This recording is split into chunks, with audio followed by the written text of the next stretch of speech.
Pemirsa, bicara soal politik luar negeri Amerika di bawah Biden dan Trump, ini tentu latar belakang mereka sebagai Demokrat dan Republik sangat beda dari segi gaya kepemimpinan dan pendekatannya. Di akhir masa pemerintahannya, Biden ini sempat mengklaim bahwa dia meninggalkan legasi politik luar negeri yang lebih kondusif bagi Amerika dan ekonomi yang lebih aman. Biden memuji upaya pemerintahannya dalam memperluas NATO, menggalang sekutu untuk memberikan bantuan militer kepada Ukraina dalam melawan Rusia dan memperkuat produksi chip Amerika agar bisa bersaing lebih baik dengan Tiongkok.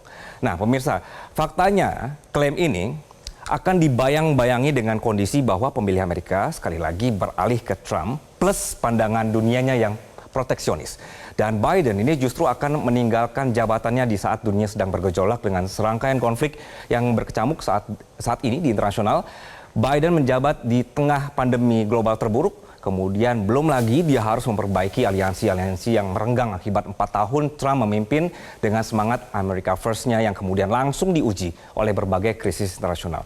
Nah, mulai dari penarikan pasukan Amerika Serikat yang kacau dari Afghanistan, kemudian kita ingat ada invasi Rusia ke Ukraina di tahun 2022, dan perang Hamas Israel di tahun 2023 yang memicu perang di Timur Tengah. Kemudian salah satu warisan yang sebenarnya ditinggalkan Biden ke Trump, pemirsa, ini adalah soal penanganan konflik Ukraina-Rusia, di mana Biden menggalang sekutu di Eropa dan sekitarnya untuk memberikan Ukraina miliaran bantuan militer dan juga ekonomi. Amerika sendiri memberikan dana lebih dari 175 miliar dolar sehingga memungkinkan Kiev untuk tetap bertempur dengan militer Presiden Rusia Vladimir Putin yang jauh lebih besar dan juga lebih lengkap. Nah, penting dicatat bahwa dari total 175 miliar dolar ini hanya 106 miliar dolar yang secara langsung membantu pemerintahan Ukraina. Sebagian besar sisanya ini mendanai berbagai kegiatan AS yang terkait dengan perang di Ukraina dan juga sebagian kecil mendukung negara-negara lain yang terkena dampak di wilayah tersebut. Kita lanjutkan, pemirsa. Perseteruan Trump dengan Biden ini juga terjadi dalam hal bersikap terhadap Tiongkok. Trump kerap mengkritik cara dealing sama Tiongkok yang dianggap perdagangan dengan pihak mereka ini dirasa tidak fair. Jadi menurut Trump, pemerintah Amerika seharusnya melindungi ekonomi mereka dari serangan Tiongkok. Tiongkok dianggapnya menyerbu pabrik-pabrik, mengambil pekerjaan warga Amerika ke luar negeri, kemudian menghancurkan industri-industri, mencuri kekayaan intelektual, dan melanggar komitmen mereka di bawah Organisasi Perdagangan Dunia.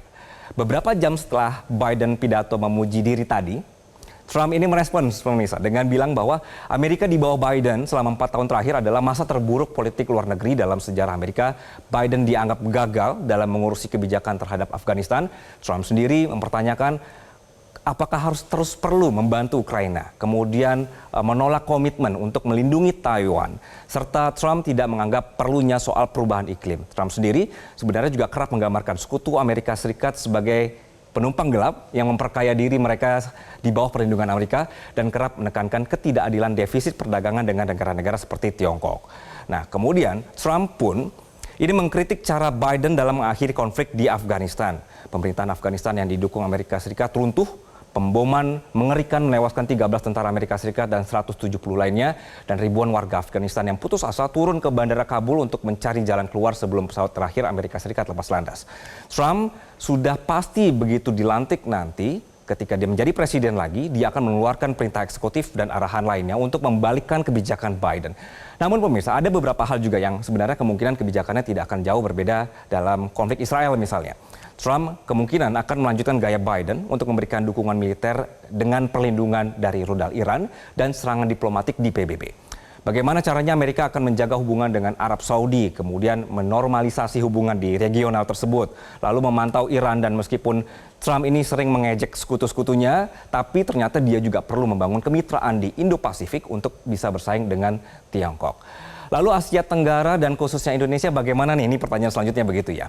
Nah, melihat kebangkitan Trump ini, yang pasti pemirsa, agenda America First-nya Trump, ASEAN harus bersiap dengan kebijakan proteksionisme Trump.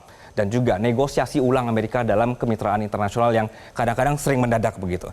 Nah, sehingga ASEAN akan perlu melakukan kalibrasi ulang yang strategis untuk menjaga stabilitas ekonomi dan keamanan regional di tengah landscape global yang semakin terpolarisasi. Tapi gini pemirsa, Trump pernah menjadi presiden, begitu ya. Dan kali ini menjadi presiden lagi. Baik dan buruknya kita sudah pernah melihat dan merasakan gaya keakuan Trump ke dunia. Jadi sehingga seharusnya kini sudah bisa diantisipasi bagaimana tantangan yang kemudian akan melanda, atau bisa saja justru memberikan inspirasi untuk merangkul Trump dengan gaya baru. Sekian pembahasan perbandingan politik luar negeri Biden dan Trump. Saya kembalikan ke rekan saya Afiani Malik. Jelajahi cara baru mendapatkan informasi. Download Metro TV Extend sekarang.